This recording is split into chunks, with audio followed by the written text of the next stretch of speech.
formada pela USP, lecionei 16 anos em escolas, principalmente ensino médio, mas também ensino fundamental em cursinho, pré-vestibular.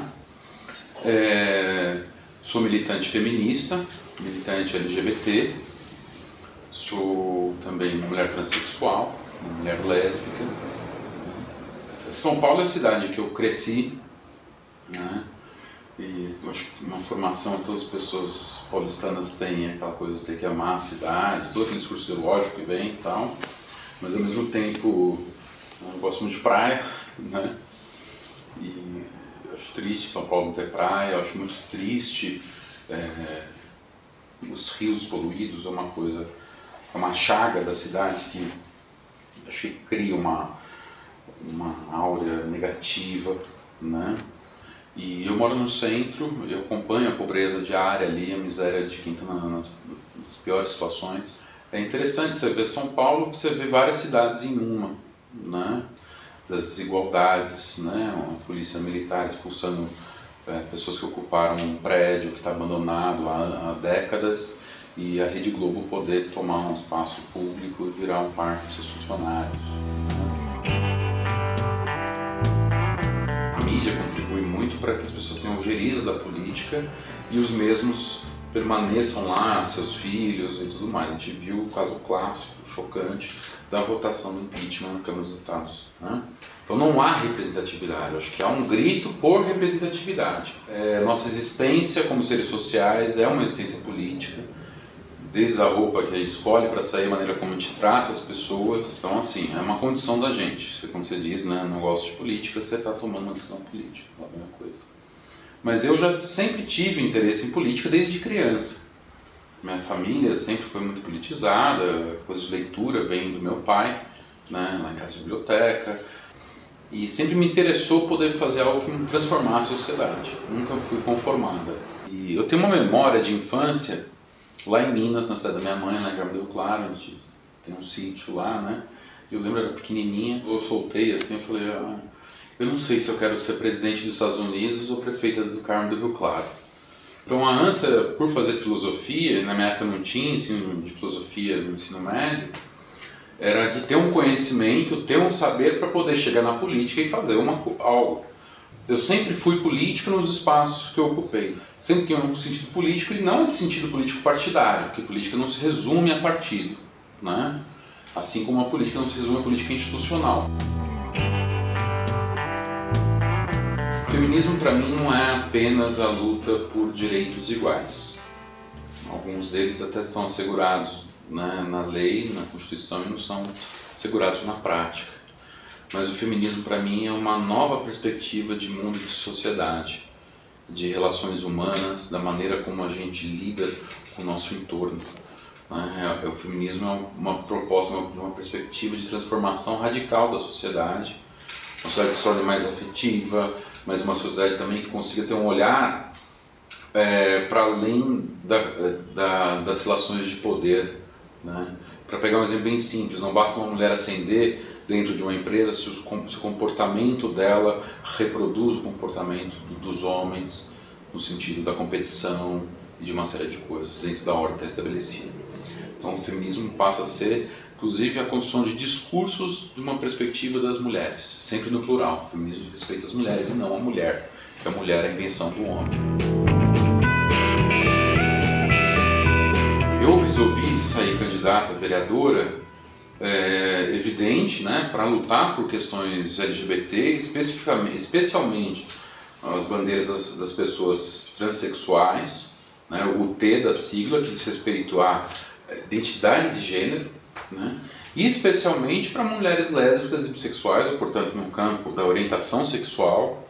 Não tem um atendimento para mulheres transexuais no Hospital da Mulher, por exemplo, né? Somos mulheres, então a gente precisa de uma formação médica que atenda especialmente esse público LGBT, esse público LBT. E uma coisa que é recorrente é a questão dos estupros, especialmente em lésbicas e transexuais, né? Tem a coisa do estupro corretivo, né? Eu vou corrigir você, né? Então, e o atendimento para isso como é que é feito? Por ser uma candidata, vamos falar assim, de minorias, né? minorias mulheres, minorias negros, minorias LGBT. A gente percebe o quê? Então, quem está falando de minoria não é de quantidade. Minoria diz respeito à condição de vulnerabilidade dentro da sociedade, não em termos de quantidade. Ao colocar pública a sua condição, se perde geralmente tudo. Eu perdi muita coisa. Né? Costumo dizer que eu saí do topo da cadeia alimentar do capitalismo, né, lá para baixo. E ao mesmo tempo, o que vai garantir a minha sobrevivência em termos sociais e políticos é o meu discurso. Dando aula, especialmente em escola particular, eu sempre tomava porrada pelas coisas que eu dizia. No momento que eu coloco minha condição, as pessoas então vão querer saber, mulher de classe média, transexual, lésbica, né?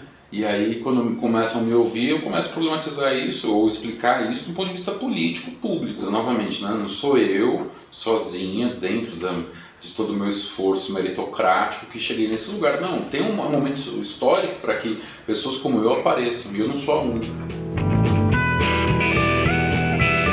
Se eu pudesse escolher uma das propostas que eu tenho, né, se fosse a única que eu fosse defender, seria a mudança do horário de entrada de sala de aula, né, ir para as 8h30 da manhã. Então essa coisa de mudar o horário, porque é uma barbárie para professores, para alunos, a questão de aprendizado, né, de render, acho que até as primeiras aulas deveriam ser de esportes, depois ter uma alimentação, ou antes, mas enfim. Né. Introduzir filosofia e sociologia no ensino fundamental, Fundamental 2, principalmente. Se você parar para olhar o horário de entrada, é uma coisa da época que não tinha luz. E mais do que isso, né, é uma coisa que sujeita a cidade a um funcionamento que precariza o uso da cidade. Se você deslocasse uma série de horários de funcionamento de instituições importantes, você pode aproveitar o dia muito melhor, diminuir o trânsito com isso, né? As pessoas ficarem menos esgotadas. Então acho que é isso. Porque eu sou uma mulher transexual, sou uma mulher lésbica, eu sou professora de filosofia, eu sou ateia, sou comunista, sou canceriana, né? Defendo a legalização da maconha, defendo a legalização do aborto. Portanto, assim, eu sou uma pessoa que no estado de São Paulo, do jeito que as coisas andam, eu vou ser empalada em todas as praças públicas do estado. Né? Eu acho que poder defender isso é o mínimo da democracia. Defender o seguinte, que eu possa ser assim. Eu não vou querer exterminar uma pessoa que pensa diferente de mim. E não somos todos iguais, temos o direito de não ser. Então, essa é uma defesa clara. Ao expor quem eu sou, eu não estou pensando apenas em termos de voto. Minha preocupação não é essa, minha preocupação é politizar as pessoas. É um direito que tenha pessoas ateias na política.